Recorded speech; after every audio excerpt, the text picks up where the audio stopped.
So friends, આપણું આજનું વાર્ષિક મહોત્સવ અલગ અલગ અભિવ્યક્તિઓમાં પ્રસ્તુત થશે, જેથી કરીને અન્ય આમંત્રિત મહેમાનો તેને માણી શકે.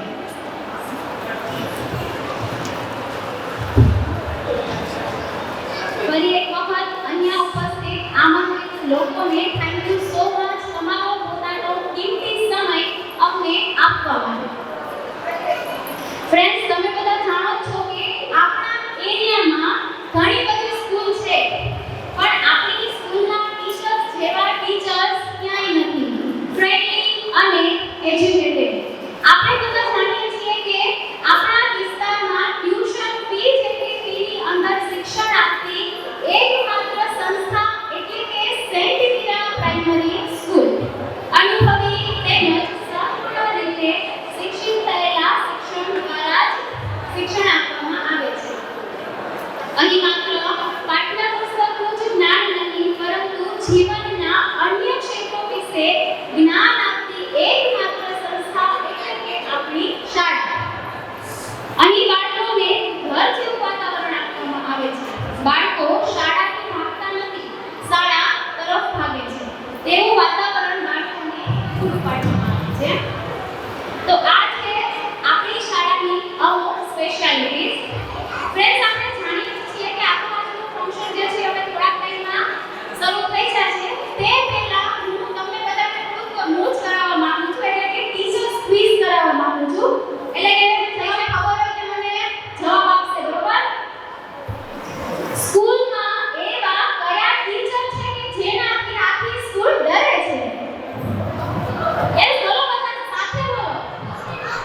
હલો, બધાને જય શ્રી કૃષ્ણ. અહીંયા વાલીઓ પોતાનું કામ મૂકી અને બાળકોને પ્રોત્સાહન કરવા માટે અહીંયા પધાર્યા છે. એના માટે ખૂબ ખૂબ આભાર. અને બાળકોનો ઉત્સાહ જોતા પણ એવું લાગે છે કે ખૂબ જ તૈયારી કરેલી છે ફંક્શન માટે. એટલે અહીંયા આ વર્ષથી આપણે એક નવી શરૂઆત કરી રહ્યા છીએ કે દરેક વર્ષે બાળકોને આવું પ્રોત્સાહન મળતું રહે તે માટે એન્યુઅલ ફંક્શનની દરેક વર્ષે આયોજન થતું રહે. અને આ વખતે જેટલી સંખ્યા હાજર છે એનાથી પણ વધારે દર વખતે સંખ્યા હાજર રહેતી એવી આશા રાખીએ છીએ. અને દરેક વાલીઓને ખૂબ આભાર કે તેઓ અહીંયા આવ્યા છે. અને આપણા મોંઘેરા મહેમાનોનો પણ ખૂબ આભાર કે તેઓ તેમનો કિંમતી સમય લઈ અને આપણી પાસે પધાર્યા છે અને આપણા સ્કૂલને પ્રોત્સાહન માટે અહીંયા હાજર થયા છે. તેથી અહીંયા ઉપસ્થિત દરેક મહેમાનો, વાલીઓ અને વિદ્યાર્થીઓનો અને ખાસ કરીને શિક્ષકોનો ખૂબ ખૂબ આભાર છે કે જેઓએ આ કાર્યક્રમનું આયોજન ખૂબ સારી રીતે કર્યું છે. અને એ કાર્યક્રમને આપ સૌ શાંતિથી નિહાળો તેવી મારાથી વિનંતી છે. ધન્યવાદ. Thank you so much sir. શબ્દોનું ખરું વચન તો આભાર આપનારના મોં પર હોય છે, નહીંતર વેલકમ તો પગ નીચળિયા ઉપર પણ લખેલું હોય છે. આપણા ભારતની એક સંસ્કૃતિ છે, એક પરંપરા છે કે આપણે અતિથિને દેવ અને ઈશ્વર સ્વરૂપ માનીએ છીએ. તો આપણે પણ આપણા આંગણે ઉપસ્થિત મહેમાનશ્રીઓનું સ્વાગત કરીશું.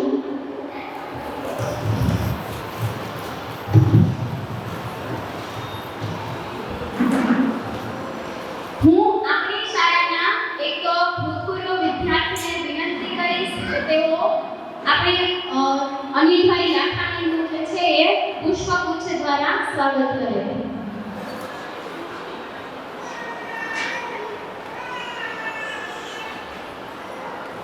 હું ધોરણ 8 ની એક વિદ્યાર્થીને વિનંતી કરીશ કે તે અહીંયા આવી અને જાગૃતિ બેનનું સ્વાગત કરશે.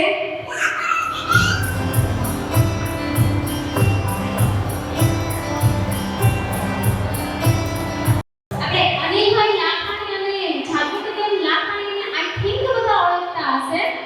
અનિલભાઈ જે ઓર્ગેનાઇઝર છે જેતપુરના, અને જાગૃતિબેન લાખાણી કે જે સારા એવા સિંગર છે આપણા જેતપુરના. કદાચ એને આપણા જે સાતમ આઠમનો મેળો હોય છે, દિવાળીનો કે કોઈ પણ તહેવારનો મેળો હોય છે તેમાં તેને તમે જોયા જ હશે. મેળામાં જોયા છે કે નહીં? ઓકે, તો એ સારા એવા જેતપુરના ઓર્ગેનાઇઝર અને સિંગર છે, બરોબર? અત્રે ઉપસ્થિત મહેમાનશ્રીઓને નમ્ર વિનંતી કરીશ કે આપણા વાર્ષિકોત્સવ કાર્યક્રમની શરૂઆત થઈ ગઈ છે, તો તેઓ હવે થોડીક શાંતિ જાળવશે. આજની મુલાકાતમાં સ્વાગત છે તમારું, નવી કાયનાતમાં સ્વાગત છે તમારું. વચન આપો છો કે રાહ નહીં જોવી પડે, વાર્તાની શરૂઆતમાં સ્વાગત છે તમારું. અને જાજુ વિચારો નહીં, આવી જાઓ, આજના કાર્યક્રમમાં સ્વાગત છે તમારું. તો ચાલો એવું જ એક તમારા માટે સ્વાગત ગીત લઈને આવે છે ધોરણ 4, 5 અને 6 ની બાળાઓ, which is choreographed by Jyoti ma'am.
ભારતની એક તો સંસ્કૃતિ છે અને જો એની વાત કરીએ તો ભારતમાં ઘણા બધા રાજ્યો છે અને બધા રાજ્યોની અલગ અલગ સંસ્કૃતિ છે.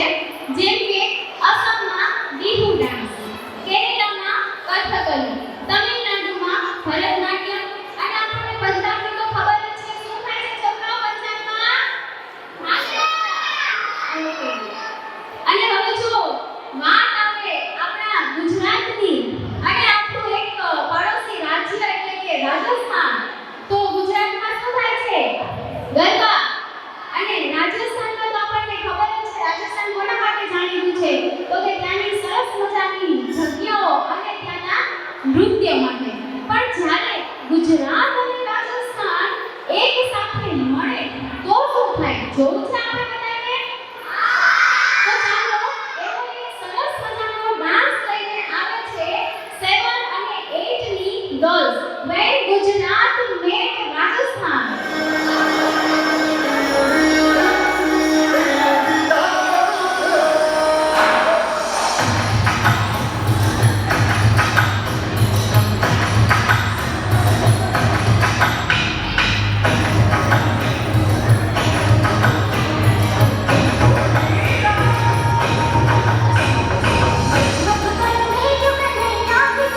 રાધાજીનો છે.